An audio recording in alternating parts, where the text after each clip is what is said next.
I ran around the opposite side of the field from the terminal building. And suddenly, right in front of me, I was aware that there were 30 kids plastered right up against the barbed wire. And I was there, and I got so interested in them, and they were encouraging me. They said, hey, you know, it's July. You just wait till fall and winter comes. You're not going to be able to get in here. But when that happens, don't give up on us. We can live without everything we want to eat if someday we have our freedom. 8 to 14 years old, these kids were telling me, an American, what freedom meant.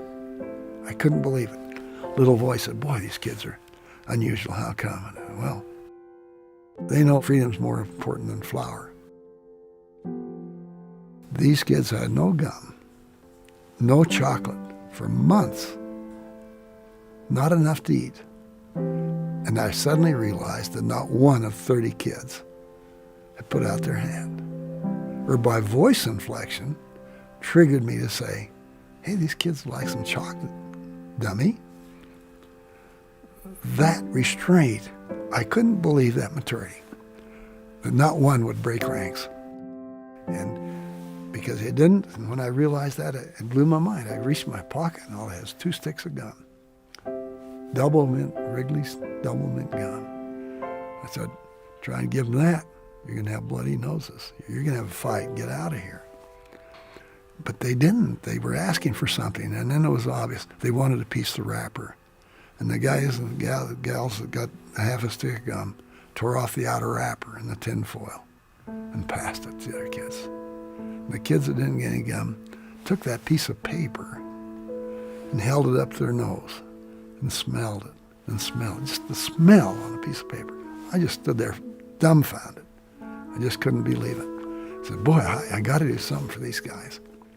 And about that time, an airplane came over my head and landed right behind me, taking the pictures, and I got an idea. I said, boy, I can deliver tomorrow to these same kids without losing any sleep. I can drop it out of the airplane. And then the red light came on. You can't do that. You got to have permission for something like that. Then I rationalized. And that's how you get in trouble. Rationalize. I said, you know, this airlift's not according to Hoyle. Starving 2 million people, what's a few sticks of gum, you know? I said, say, kids, just come back here tomorrow, and I'm going to drop enough out of my airplane that if you'll share it, enough gum for all of you to share it, if you'll do that. Oh, boy, they just blew up.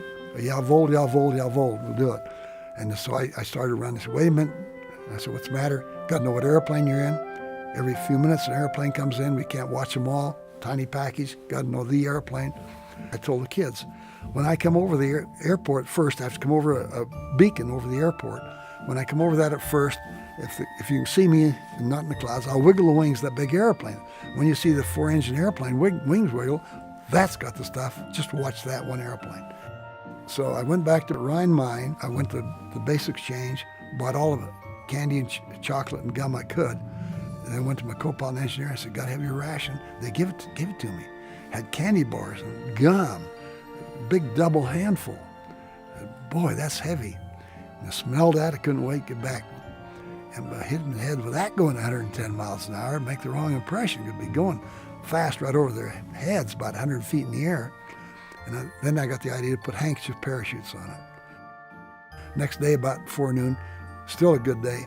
Look down there. There's those 30 kids right in a bunch. They didn't tell another soul. I wiggled the wings, and they just blew up. Taxi out to take off along the barbed wire, and there were 3 handkerchiefs waving through the barbed wire at all the airplanes. And their mouths were going up and down, and they shared it. And they were waving like crazy. And so we waved back at them. The first time I saw these parachutes coming down, and then realizing, that there were chocolates, I thought, wow, It wasn't the candy that was important.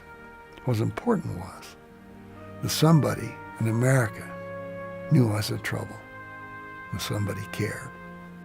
The children of post-war Germany would never forget the tender miracle of Gail Halvorsen of Garland, Utah, the candy bomber.